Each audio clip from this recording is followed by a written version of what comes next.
This is Canada Reads American Style, featuring two friends who love Canada Reads and Canadian literature. Welcome our host Rebecca from Michigan and Tara from Ontario. Hello, listeners and fellow book lovers. Welcome to Canada Reads American Style with me, Tara, and Rebecca. Hello, Rebecca. Good afternoon, good morning, good evening. See, nobody will know when we recorded this. No. So we are giddy because it's like Canadian book lovers Christmas morning. The Canada Reads, CBC Canada Reads shortlist has just been announced. And Rebecca and I are here to give our little 2 cents about it.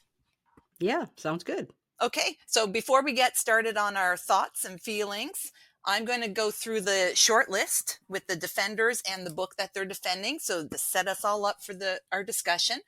First on our list, defender Maggie Mac Neil, who is defending Watch Out for Her by Samantha Bailey. Maggie is a very recently retired Olympian swimmer for Canada, won several medals, been in 2 Olympics, and she retired after the 2024 Paris Olympics. I have something to say about her. Well, yeah, no, I'm going to save it. I'm going to save it for our discussion. Okay. Defendant number 2, Shayla Stonechild. Shayla is the founder of the Matriarch Moment, an online platform, podcast, and nonprofit that amplifies Indigenous voices and provides wellness opportunities for Indigenous women and Two-Spirit individuals. Shayla has done a lot. She's also been on Amazing Race Canada with her brother, who you know. I can't remember his actor, but his name, but he was the actor for The Trickster that was on for 1 season. Oh, I never saw it. I never watched it. I never watched it. Okay. I thought you did. Yeah. Anyways, so the book she is defending is A Two-Spirit Journey by Ma-Nee Chacaby with Mary Louisa Plummer. Defendant 3 is Michelle Morgan, actor and filmmaker. She's best known for her role in Heartland, which is I believe, the longest running hour-long drama in Canadian television history. Oh, like okay. 8 or 19 years. I have not watched it. She is defending Etta and Otto and Russell and James by Emma Hooper. Then we have Linwood Barclay, the thriller writer, who is defending Jennie's Boy by Wayne Johnston, the memoir. And finally, Saïd M'Dahoma, who is the neuroscientist turned pastry chef. Sorry about that. I sometimes add letters to the ends of my words. Anyways, moving on. So the neuroscientist turned pastry chef who is defending Dandelion by Jamie Chai Yun Liew. Okay, Rebecca, what do we think? What are your first thoughts? I went 1 for 5. The only book on the list I picked was Etta and Otto, etc. Yeah. And I will say my initial response, not going to lie, I was disappointed because the 5 books I picked were the 5 books I really wanted to read. And that's not to say these others aren't going to be great. Of course, they will be wonderful, but I'm a little bummed. Initially, that was my first initial response, was my books didn't make it. And it's not like I can't read them. I'll still read them. But I was disappointed that my books weren't on the list except for the one. How about you? Same. I was 1 for 5 as well. And only disappointed that I didn't get more books. Like, I thought for sure that I really did think I went with the graphic memoir, All Our Ordinary Stories. I really thought that was going to be on it. Mm-hmm. I wanted to read the whole long list anyways. I really liked the whole long list. So I will read all these books and I'm looking forward to it. I just am surprised. I also really wanted The Other Valley, the sci-fi fantasy one. I really wanted that one to be on the short list, and I was kind of surprised it wasn't as well.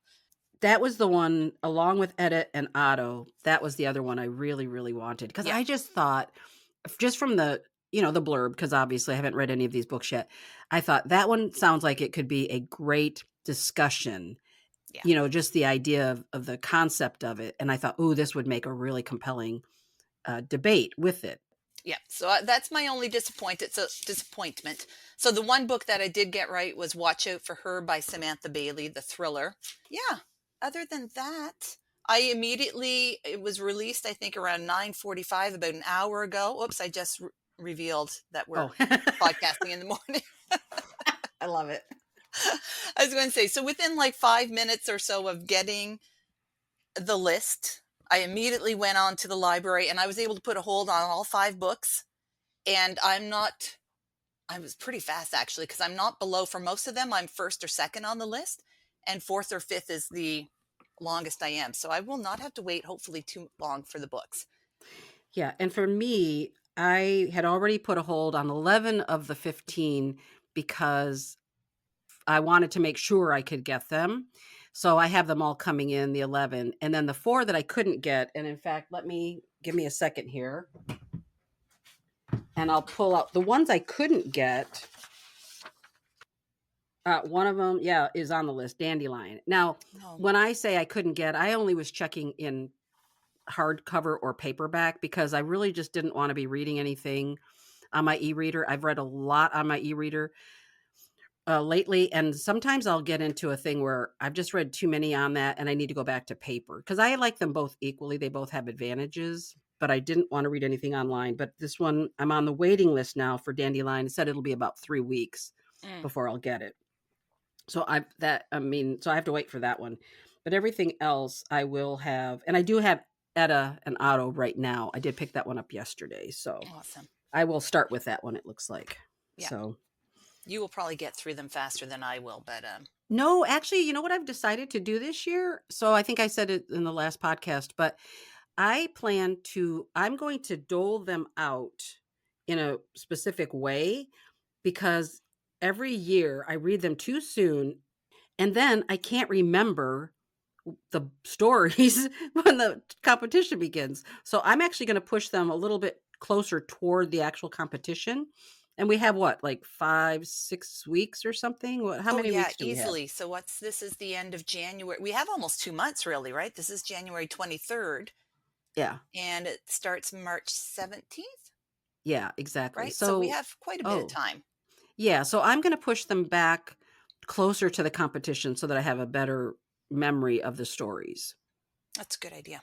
So, how about you? What's your plan to read?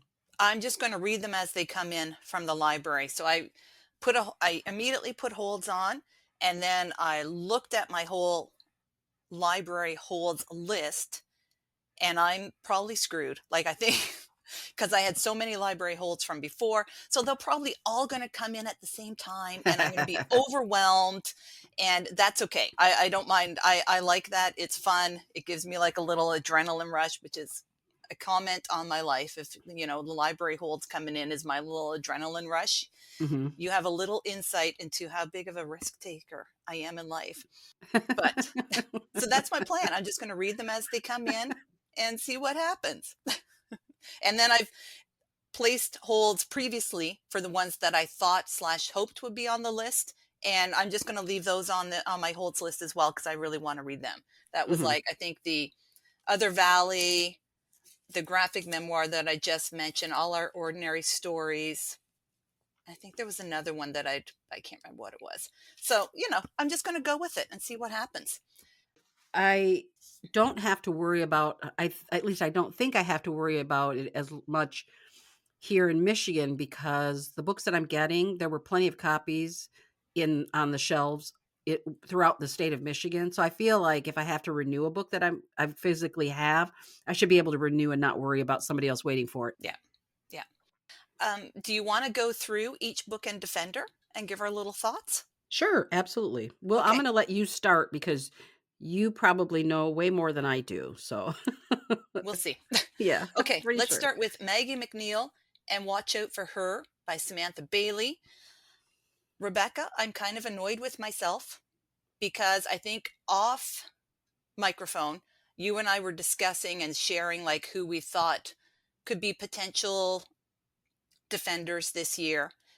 And with was also a couple of other groups of friends of ours of the podcast. And I had mentioned Summer McIntosh, who is the Canadian swimmer. And I believe it was Justine, friend of the podcast, who said, no, well, it's got, they've got to be a retired athlete. And I'm like, you're so right. And I've been thinking of the last couple days, I've been like, who is a retired athlete who could be in it? Maggie Mac Neil, I should have had her. I am Mm-hmm. so disappointed in myself because I watched the Olympics. I knew she retired. I should have had her. You were so close, though. I mean, So if close. I tried to guess, I would just be so far off every time. But to me, that is, I would say that's a pretty near win for picking a defender, though. That's It's pretty close, darn. but It's it's well, I'm close, not. but It's not a win, but it's a yeah, pretty near win on yeah. picking a defender. So I could have kudos. had a defender and a book. I mean, only one for one, but that would have been like, come on, that would have been pretty good. So, Yeah. aside from that, this is one of the books I chose, so I'm excited to read it. It's a thriller. It'll be a quick read. I think Maggie, very quickly, I'm going to, retired athlete, competitive athlete, high performing. She's got her university degree, a master's, and I think she's retired. She retired from competitive swimming in order to pursue law school. So Oh, I'm interested to see how she defends a thriller. wow. Yeah. Yeah, I didn't know that. Yeah. So that is something to think about Hmm. because I always think, especially because of Mark Tewksbury, because I think competitive athletes on this level, gold medal winners, things like that, they plan. I mean, they work hard to get their stuff together Yeah. to Yeah. compete. So knowing that she's even that, that level, she could definitely be a contender in this, right? Yeah. Wow. I really think she could. I think she's got like the skills to bring to it to defend it well. There was one thing that I thought was interesting. So when I was reading her little blurb, it said she went to the University of Michigan. So I'm like, yay, there we go. Yep. I have a connection. Yep. And one of our podcasts, I won't say by name just because I don't know that she would want everybody in the world to know where she lives. But one of our podcast listeners is from Louisiana. So I thought she and I both have a connection then to Maggie Mac Neil That's in right. this book. Because Although I still am not that, I still just can't see this book like, Are we going to talk yeah, about the books, whether or not, like, how we feel about the books in terms of the sure. competition, or are we going to just go through the, okay. So Whatever you I want. feel, yeah, so I kind of feel like it's a little bit like the romance from last year, where I feel like I just don't see how this book could be the one book all of Canada should read. That could, not that it's not a great book or that people shouldn't read Mhm. it, but that at the end of the day, at the end of 4 days, is it going to be the one standing at the end? I don't think so. That's kind of how I feel. Yeah. I think it's got a fairly good chance of not being the one standing at the end. However, if she does bring it to the end, that will be impressive. Like, that would be some like debating skills to bring a thriller to the end. But what's interesting is that I feel like last year when we had the romance, I think the person who was defending, had she picked a better romance, and I'm talking about in terms of maybe almost like a literary kind of romance Hmm. rather than a pop culture romance, she had skills, so she could have done more with it. So it'll be it will be interesting to see if this book is on a level, a little bit higher level than, say, the romance was last year. Yeah. Does that make sense? Yeah. Yeah. Okay. Okay. Now, since we're on the topic of thrillers, I'm going to jump ahead in my notes to Linwood Barclay, who's our defender, and he's defending Jennie's Boy by Wayne Johnston, the memoir. But Linwood writes thrillers. So I'm actually really interested to see how a thriller writer will debate against a thriller, Excellent right? idea. Yes.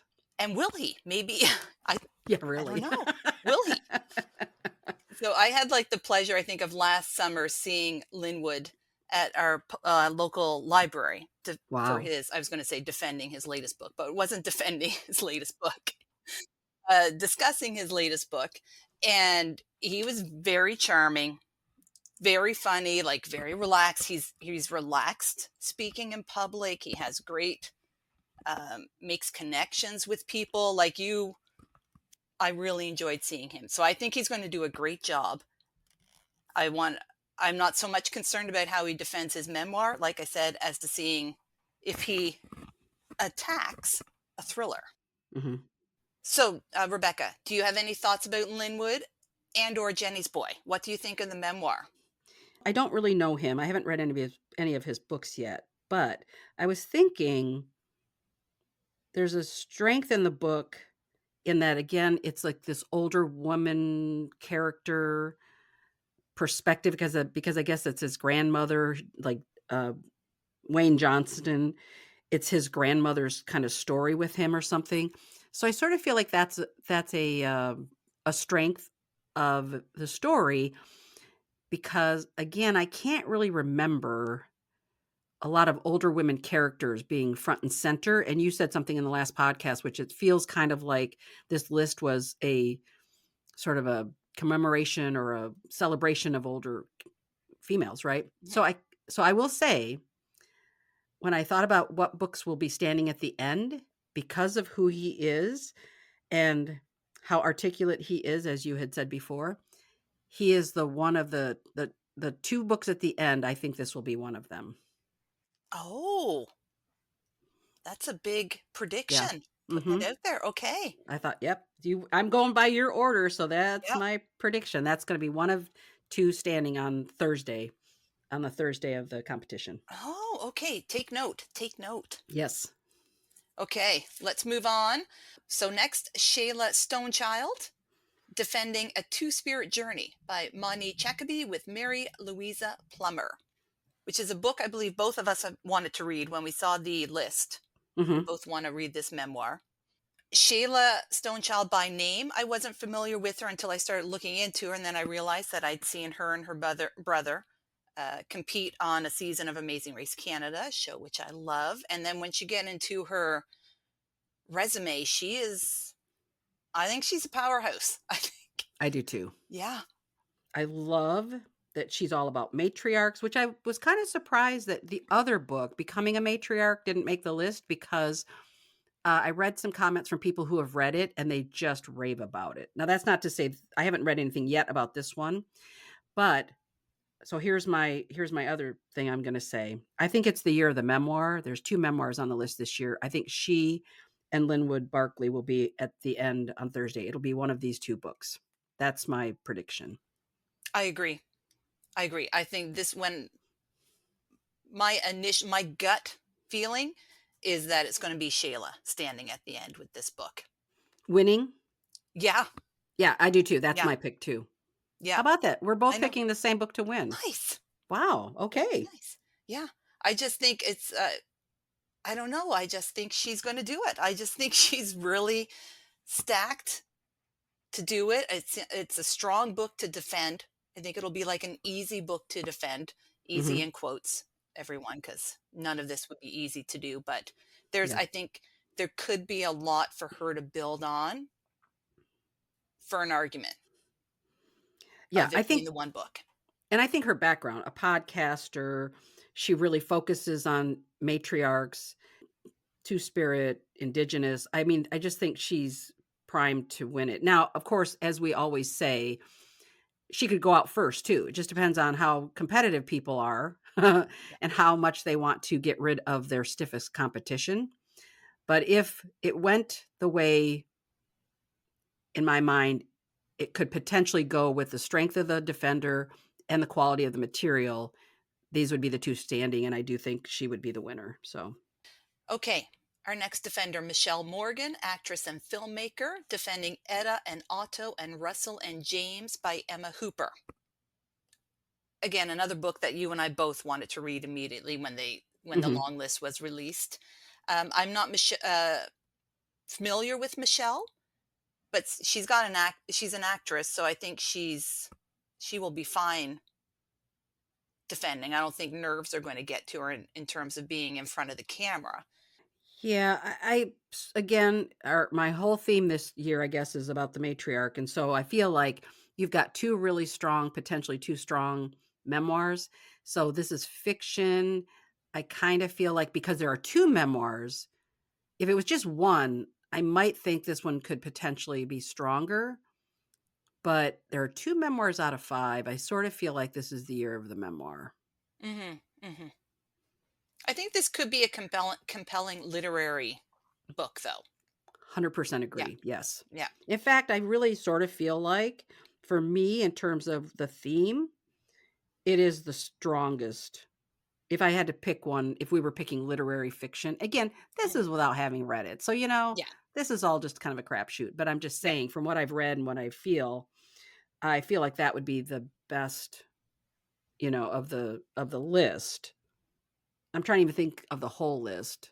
No, that one sci-fi one that I really wanted to read, The Other Valley or The Other whatever. Valley. Yeah. I still want that one. Anyway, I'll still I read know. it, but yeah. Okay, and our last defender, Saïd M'Dahoma, the neuroscientist turned pastry chef. I love his backstory. He's, I think, very prolific on social media. So I don't think being in front of the camera is going to bother him. The book is Dandelion by Jamie Chai Yun Liew, which we've both heard, like, people rave about this book. I'm surprised we haven't read it yet, but so again, he's got the book that he could defend. It's a good book to defend, but I know nothing beyond that if he can defend it. This one, I feel like, is the sleeper because we know people have read it who really loved it. So this could end up being the one that wins, to be honest. Yeah. From what everybody is sort of saying. And again, not everyone that we've talked to who is raving about it has read the whole shortlist, obviously, in terms of being able to say definitively which is the best of the 5. But I think this one could be the upset title. Yes, if he can defend it. Yeah. Yeah, and I just don't know. Have you heard him at all? Have you heard him speak or any of his stuff online or anything? Because I don't know watched him. a few minutes of his videos just before we jumped on here, Mm-hmm. and he seems lovely. That's all I can say. Okay. He knows pastry cooking, baking. Yeah. Yeah. I feel like this could be the book that when/if it gets eliminated, that people will be very upset about. Like, yes, when this I agree. one goes, people will not riot, but will have a literary riot. Yes, that this book is gone. I think you're right. That's a really well stated thing because I agree. I think that is the one that people will have the most passion about. Yeah. We both have agreed that we think A Two-Spirit Journey is going to be the winner. Are we pretty solid in that feeling? Yes, in that, like, uninformed feeling, I think we go with it. Exactly. Oh my God. That's hilarious. Yeah. It's just like, yeah, it is. It's just I hate to say crapshoot because that's such a foul way to say it, but it is. It's just it's a shot in the dark. Well, I don't even want to say that. It's just a guess. It's just a big old fat guess. Just a gut feeling. Gut feeling. Yeah. Do you know what I've noticed as we've been discussing? That I feel like these books are the year of the woman. Absolutely. Mm-hmm. Right? Mm-hmm. Yep. Yeah, you're Even right. though Jennie's boy is essentially like Wayne Johnston as a child, but his grandmother figures largely in it. And I really like that whole vibe for the books. Mm-hmm. You're right. Yeah. Oh, I love that. Okay, now I'm more excited about this year. See? Because that is pretty cool. Yeah. Way to point that out. Thank you. I love that. Thank you for that analysis. You're welcome. Rebecca, I think now we just sit back. I have to wait for my holds to come in. You grab one from your stack and we just start reading. Yep. And I hope everyone listening will join us. Absolutely. Happy reading. Thank you for joining us on our bookish journey. If you enjoyed this episode, please consider subscribing, rating, and reviewing Canada Reads American Style wherever you listen. You can connect with the podcast and Rebecca on Instagram at Canada Reads American Style and with Tara at On a Branch Reads. Until next time, keep reading.